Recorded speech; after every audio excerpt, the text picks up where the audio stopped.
Hello students, ఈ video కంప్లీట్గా చూస్తే న్యాచురల్ రిసోర్సెస్ చాప్టర్ నుండి వచ్చే క్వశ్చన్స్ మీరు ఈజీగా అటెంప్ట్ చేయొచ్చు. న్యాచురల్ రిసోర్సెస్ అంటే ఏంటి, అవి ఎలా కన్జర్వ్ చేయాలి, మనం ఫ్యూచర్ జనరేషన్ కోసం ఏం రెస్పాన్సిబిలిటీ తీసుకోవాలి, ఈరోజు మనం చాప్టర్ని సింపుల్గా క్లియర్గా ఎగ్జామ్ పాయింట్ ఆఫ్ వ్యూతో అర్థం చేసుకుందాం. First, introduction to natural resources. Natural resources అంటే నేచర్ మనకిచ్చిన ఒక గిఫ్ట్ లాంటిది. మనం దాన్ని క్రియేట్ చేయలేదు, నేచరే దాన్ని క్రియేట్ చేసింది. Air, water, soil, forest, minerals అన్నీ న్యాచురల్ రిసోర్సెసే.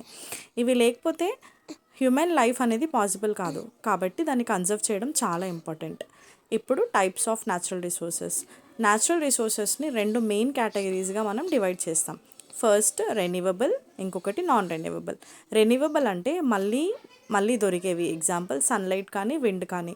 నాన్ రెన్యూవబుల్ అంటే ఒక్కసారి యూస్ చేస్తే అవి అయిపోతాయి అన్నమాట, like coal and petroleum. So మనం కేర్ఫుల్గా వీటిని యూస్ చేయాలి.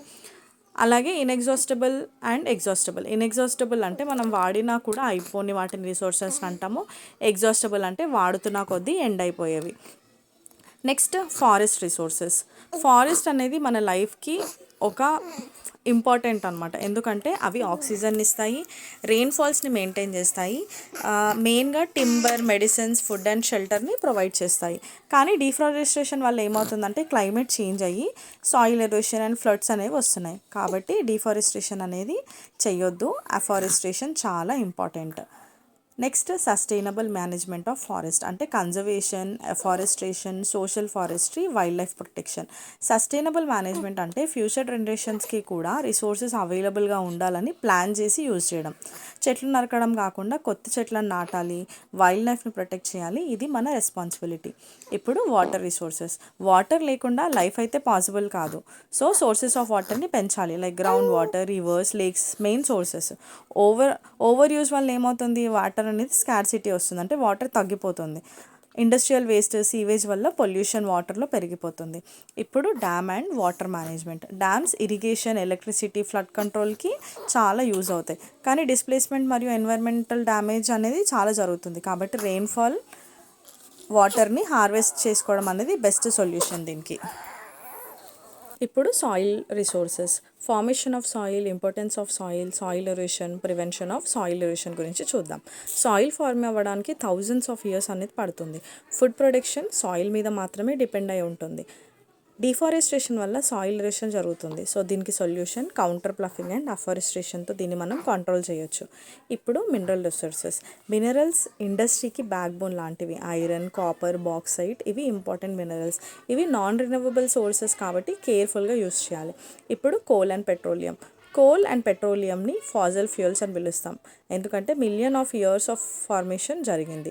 ఎలక్ట్రిసిటీ, ట్రాన్స్పోర్ట్కి యూస్ చేస్తాం వీటిని, కానీ బర్నింగ్ వల్ల పొల్యూషన్ అనేది పెరిగిపోతుంది. ఇప్పుడు ఎయిర్ రిసోర్సెస్. ఎయిర్లో నైట్రోజన్ 78%, ఆక్సిజన్ 21% ఉంటుంది. రెస్పిరేషన్ కోసం ఆక్సిజన్ మాత్రమే అవసరం. సో వెహికల్స్, ఇంకా ఇండస్ట్రీస్ పొల్యూషన్ వల్ల ఏమవుతుంది, అది ఉన్న ఆక్సిజన్ కూడా స్పాయిల్ అయిపోతుంది. కాబట్టి ప్లాంటేషన్ అండ్ క్లీన్ ఎనర్జీని యూస్ చేయాలి. Greenhouse effect. Greenhouse effect అంటే హీట్ అట్మాస్ఫియర్లో ట్రాప్ అవ్వడం. కార్బన్ డైఆక్సైడ్ ఇంక్రీజ్ వల్ల గ్లోబల్ వార్మింగ్ అనేది జరుగుతుంది. ఐస్ మెల్ట్ అయిపోవడము, క్లైమేట్ చేంజెస్ ఇవన్నీ దీనివల్లే జరుగుతున్నాయి. ఇప్పుడు ozone layer. Ozone layer harmful UV rays నుండి హ్యూమన్ బీయింగ్స్ని అండ్ అన్ని ఆర్గానిజమ్స్ని ప్రొటెక్ట్ చేస్తుంది. సిఎఫ్సి గ్యాసెస్ వల్ల డిప్లీషన్ అనేది జరుగుతుంది. స్కిన్ క్యాన్సర్ కూడా ఎక్కువైపోతుంది. సో ఇప్పుడు 5R ప్రిన్సిపల్. న్యాచురల్ రిసోర్సెస్ని కన్జర్వ్ చేయాలి అంటే 5Rని ఫాలో అవ్వాలి. ప్లాస్టిక్ని రిఫ్యూజ్ చేయాలి, వేస్ట్ని రెడ్యూస్ చేయాలి, ఐటమ్స్ని రీయూజ్ అండ్ రీసైకిల్ చేయాలి. సో దీనివల్ల ఏమవుతుంది, జరిగిన పొల్యూషన్ ఏదైతే ఉందో అది రీకవర్ అవుతుంది. Now role of individual in conservation. ప్రతి హ్యూమన్ రెస్పాన్సిబిలిటీ తీసుకోవాలి. ట్యాప్ ఓపెన్గా వద్దు, ఎలక్ట్రిసిటీ వేస్ట్ చేయొద్దు, ప్రతి ఇయర్ కొన్ని చెట్లు నాటాలి. So conclusion, natural resources limited, మనం ఇప్పుడే జాగ్రత్త పడకపోతే ఫ్యూచర్ జనరేషన్స్కి కష్టం అవుతుంది. కాబట్టి సస్టైనబుల్ డెవలప్మెంట్ మన లక్ష్యం కావాలి. Thank you for watching.